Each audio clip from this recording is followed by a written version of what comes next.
National Program on Science Education, Fakulti Mathematics and Science, Universitas Pendidikan Indonesia.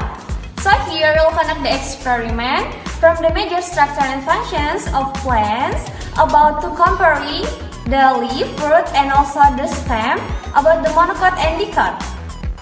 So, Let's start the experiment!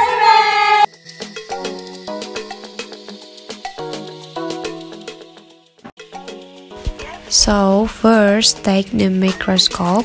With the right hand holds the arm of the microscope and the left hand holds the bottom of the microscope and place it on the table.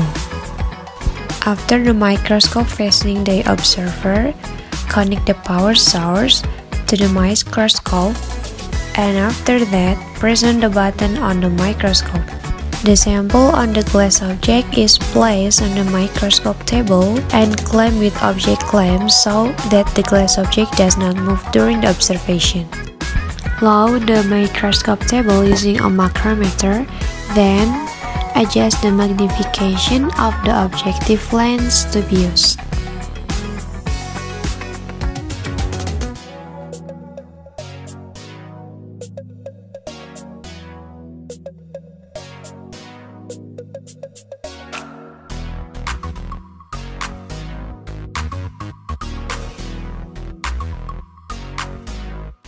Then we can observe directly the plant tissue clearly.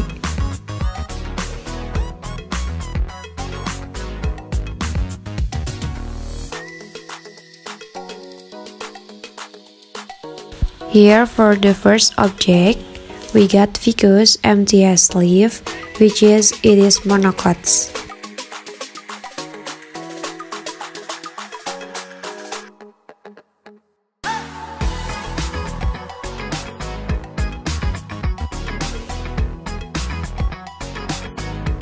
Then, for this one, we have Lilium TS leaf, which is dicots.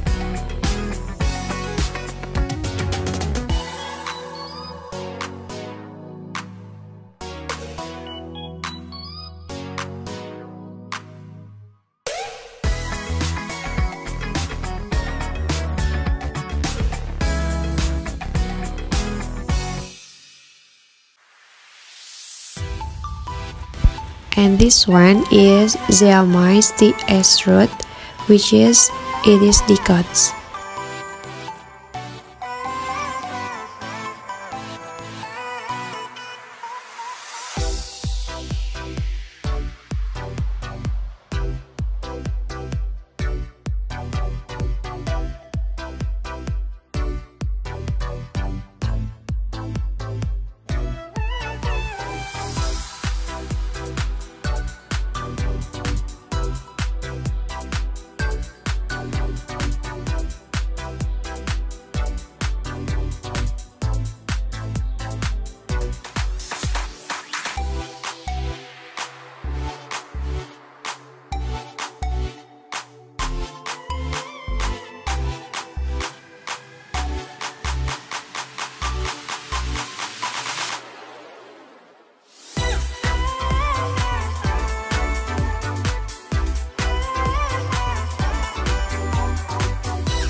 Then after we finish observe all of the object, put it back again the object and also differentiate it based on dicot or monocot, and after that turn off the lamp and unplug the electricity and put the microscope back again.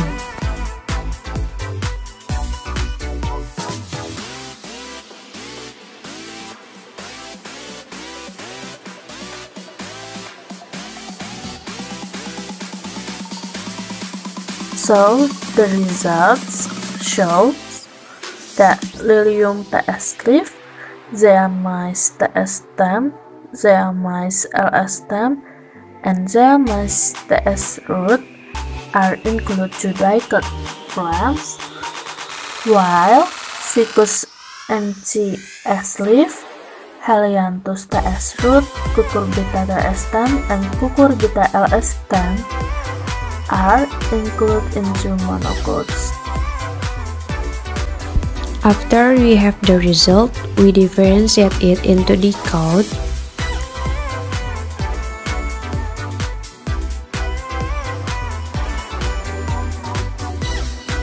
and monocot,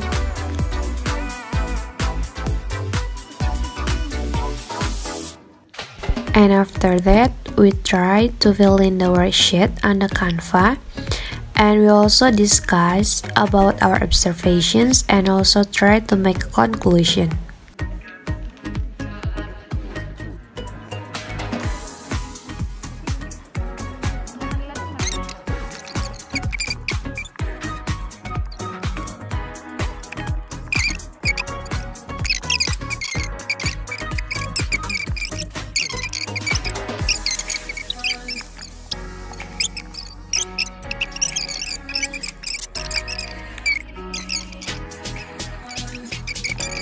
So, from the observation, it can be concluded that Lilium and Zeamice are monocot plants, while Ficus, Helianthus, and Cucurbita are dicot plants.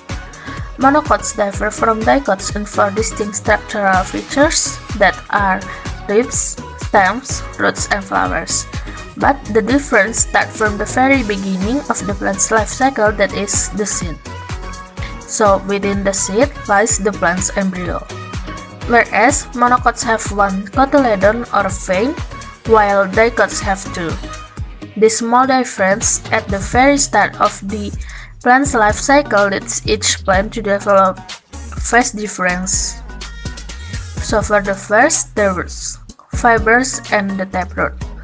Once the embryo begins to grow its roots, another structural difference occurs. Monocots tend to have fibrous roots that web off in many directions. These fibrous roots occupy the upper level of the soil in comparison to dicot root structures that dig deeper and create thicker systems. Dicot roots also contain 1 main root called the taproot, where other smaller roots branch off. So, for the second is about the stems. The presence of cambium. Monocot stems do not contain cambium, so the stems are relatively soft and wet. The absence of cambium content in the stems of monocot plants also causes the stems of monocot plants to not experience a widening in diameter. Meanwhile, the stems of dicot plants have cambium, which causes the stems to have a harder, longer, and relatively longer texture. The third about the leaves, parallel or branching veins. Both of them form different leaves. Monocot leaves are characterized by their parallel veins, while dicot from branching veins. And the last distinct difference between monocot and dicots is their flowers if it is present. So, monocot flowers usually forms in 3, whereas dicot flowers occur in groups of 4 or 5. So, after we conduct the experiment, the conclusion we know that each plant has different stems, flower if present, leaves, and roots. It is based on whether the plant is monocot or dicot. So, the monocot plant has fibrous roots, has no cambium, the leaves are characterized by their parallel veins, and usually forms and flowers in 3. While the dicot plant has taproots, cambium in the stem, leaves are characterized by branching veins, and flowers occurs in group 4 or 5.